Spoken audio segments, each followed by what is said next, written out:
Gachagua, in his interview to the Gusii community, he also had a special message to Dr. King of Fred Matiang'i.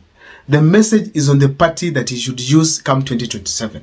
That is going to form the basis of this analysis here today. But before I take you through, ladies and gentlemen, kindly, if this is the first time you're watching my videos, take a second or two and subscribe. Then, after watching my video, please give a comment.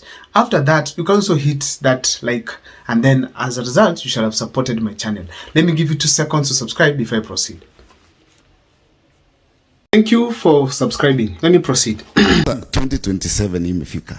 Umeungana, Kalonzo amekuja na Wiper. Wewe una launch chama yako. Umekataa kutuambia jina. Utajua wiki hii. Umeambia Matiang'i atafute chama. Now, Rigathi Gachagua has rejected the Jubilee Party.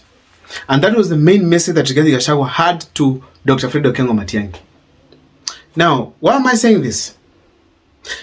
The fact is that Matiang'i has not declared the party that is going to run with come 2027.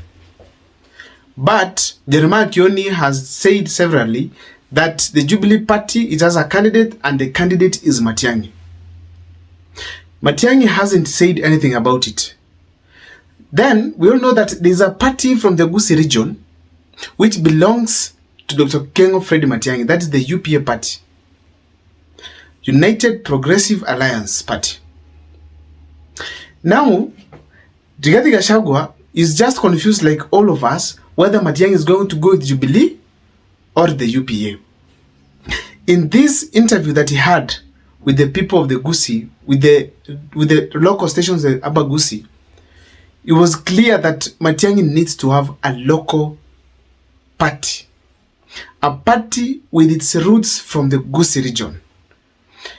According to me, despite that Rigathi Gachagua is also giving his interest, is trying to put his interest right in that he wants to ensure there's no other party that's going to rival him from the mountain. And it will be so bad if it is the Jubilee Party with Matiang'i, whom they should work together with, going to rival him from the mountain region. And the reason why I'm talking about this is because the Jubilee Party, mizizi yake iko pale milimani. So the best thing that Rigathi Gachagua must do is to ensure that there's no other party that's going to rival him. Because as we speak, Jubilee has about 20 MPs, and most of these MPs have the mountain region. So as we speak, Rigathi Gachagua is giving Matiang'i a very simple instruction here. Go form your party, come with it. As we talk on the table, you have your own party that is talking. That's not a party from the mountain region that's going to rival the party I'm going to launch this week. That was very clear from Rigathi Gachagua to Okengo. That's Matiang'i. But now, I also take it like it is important Matiang'i goes with either UPA or a new party. Why am I saying so? Number one, the Gusii community needs a party to resonate itself with. In 2002, when Nyachai came up with 4 people, and he was a presidential candidate, the entire Gusii region voted for 40 people. Councillors, members of parliament, and even the presidency.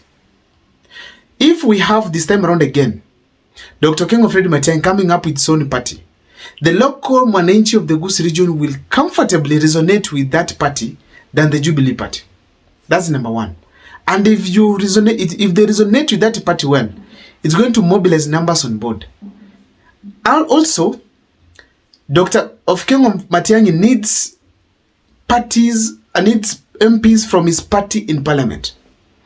And in the Gusii region, the 13 members of parliament must come from that party. Because it needs them at the ballot, in parliament. In case he's the president, he needs people to support him from parliament. And a president must have such support.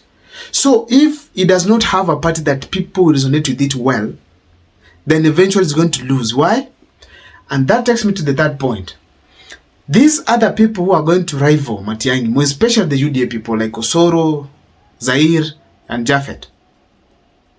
These people will comfortably be able to campaign against Matiang'i's party because they will give very simple reason. We waited for him to bring a local party so that you all get there, but he disappointed us. And more especially if he doesn't come the flag bearer, it will make it so interesting now.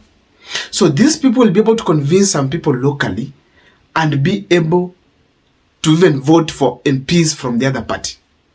That's number one. Number two, also we have to also remember that Matiang'i can easily be branded to be a project with Jubilee Party. Why? People will say he does not have his own party. The party leader is Uhuru Kenyatta. He could not even form the party well. So as a result, people will have a different picture of the Jubilee Party. And then a different picture with the Matiang'i. Also, we can't forget that Jubilee Party was part of the last regime, which had its flaws.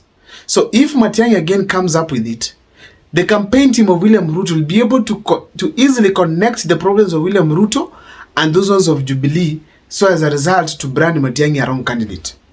So it's important as we speak today, Matiang'i to consider the advice from the Rigiji, himself. But it is also not just for the sake of all these things I've said, to create a good relationship between him and the mountain people. Mount Kenya is going to have its own party. And we have to admit here that Gigi has taken the roots and is now the undisputable kingpin of the mountain region, unless a miracle happens today. And the way Gigi is calculating his moves step by step, rebranding himself day by day, doing campaigns here and there, speaking to the people of the mountain every now and then, going to media now and then to do interviews, praising Uhuru Kenyatta. It is going to be hard for any other party to rival Gachagua from the mountain region. And it should be very clear that you cannot have party leader from the mountain region fronting a presidential candidate, that is Matiang'i, and then you expect another party leader from the mountain region also in your coalition fronting another president, also becoming a presidential candidate. I mean, it cannot make sense in a nutshell. So that is why it is categorical that Matiang'i gets his own party. Gets the UPA party, comes to the UPA party, or gets another new party that people can resonate with it locally. So it's important to get the community of the Gusii on board. And apart from that, it's a deal to create a good relationship between the Gusii community, or between Matiang'i and the other coalition. Also, if you check critically, the Jubilee Party dumped Kalonzo Musyoka. Not once, not twice. Jeremiah Kioni came up and said, their candidate, it is Kalonzo Musyoka. Eugene Omalo suddenly dumped them and went to Matiang'i, declared Matiang'i their candidate. If you check all these things, already there's some bad blood between Jubilee now and the Wiper and some other parties, especially DAP Kenya. So, it is required that Dr. King of Matiang'i does not associate himself with these dramas that happened when he was not in the country. And that is why now I tell Matiang'i also from my point that it's ideal for him to take a party locally that is going to support him for 2027. I don't know what's your take, but considering the party already exists, Matiang'i should just simply come up on board and popularize it. But we have to admit there's a confusion between UDA and UPA.